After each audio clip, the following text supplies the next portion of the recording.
Beli semangka di pasar Segiri.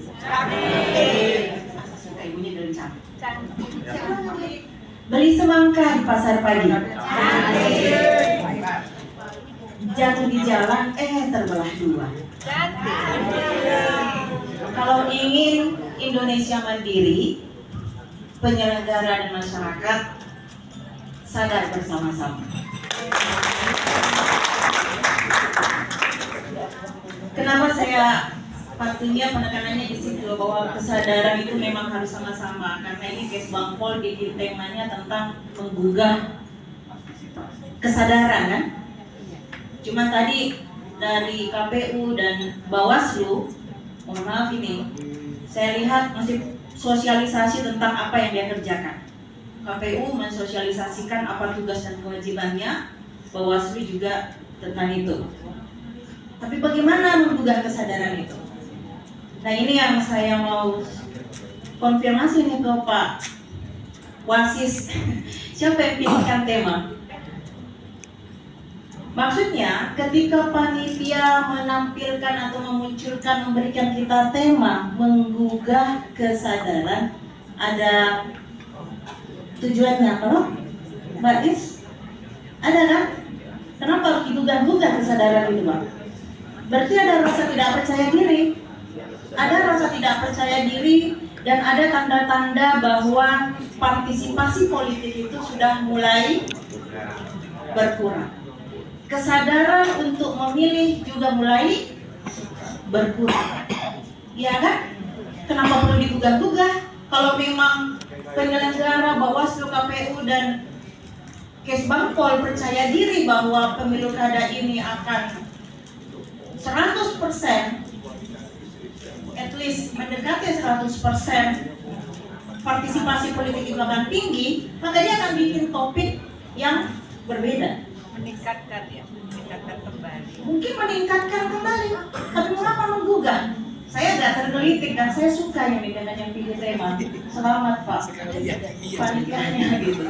Berarti ada yang harus dicolek-colek lagi nih, gitu. Nah, saya sudah tampilkan, profil saya itu tidak perlu terlalu inilah. Saya dosen di HI Unmul, Fisip Unmul, ada mahasiswa saya hadir di sana. Saya yakin mereka hadir juga karena kesadaran politik kan, bukan karena mereka nunggu tanda tangan saya untuk bisa ACC skripsi. Karena kalau tadi kayak Pak Sugeng bilang, kita memancing orang datang ke sesuatu karena kita iming-iming dengan makan siang, misalnya, atau karena kita iming-iming dengan materi, maka kedatangannya itu bukan karena kesadaran. Tapi saya bisa yakin mahasiswa saya ini yang dari HI Fisip Unmul ini datang karena kesadaran. Mereka mahasiswa politik soalnya, ya kan? Gitu. Dan mahasiswa-mahasiswa yang lain yang berjas biru, inilah akhir kita gitu. Jangan sampai mereka yang jadi kehilangan kesadaran.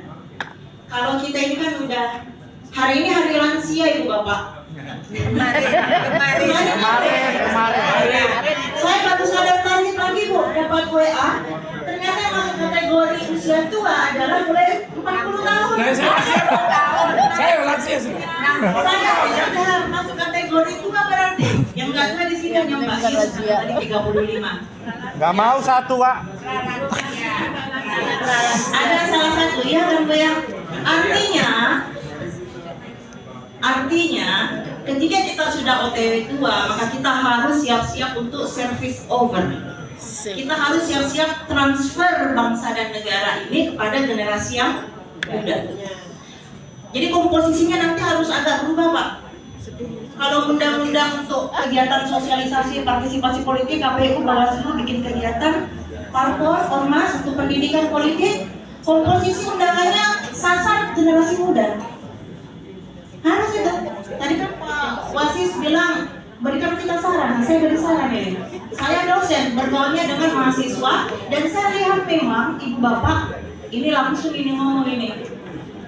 Mahasiswa saya memang ada tren penurunan kesadaran politik. Ada beberapa yang sudah bilang apatis. Ada yang bilang apatis. PR itu KPU, Bawaslu. Bawaslu, saya kasih bocoran dan saya sering sampaikan ini setiap kali saya jadi narasumber. Karena kalau mereka sudah apatis berpolitik, mahasiswa generasi muda apatis berpolitik, siapa yang akan mendatangi Anda? Mencoblos. Kita ini mungkin besok-besok sudah nggak bisa mencoblos lagi tuh di periode berikut kalau encoknya udah muncul ya, osteoporosis. Walaupun kita masih bisa mencoblos karena kita sudah kategori lansia tadi. Dan mengapa? Ibu bapak saya berdiri aja biar yang di belakang bisa lihat bagaimana galaknya wajah saya hari ini. Saya sengaja mohon maaf galak-galak dikit lah karena itu gunanya ada akademisi apa ya? Akademisi. Kalau di sini kan satu-satunya yang independen adalah saya. Bawaslu, KPU dan Kesbangpol adalah penyelenggara. Ya kan? Penyelenggara. Satu-satunya dan juga pemilih gitu. Jadi izinkan saya mengapa di satu kegiatan biasanya mengundang akademisi, tujuannya apa? Mengembalikan ke track. Mengembalikan sesuatu yang keliru kembali ke asalnya. Mengembalikan yang salah-salah jalur kembali ke jalur. Yang bayangkan kalau kereta api belok kanan Bu, keluar dari rel apa yang terjadi? Kecelakaan kan Bu ya? Keluar dari jalan tol apa yang terjadi? Nah itulah tugas kami akademisi, kembali on the track, kembali ke jalurnya.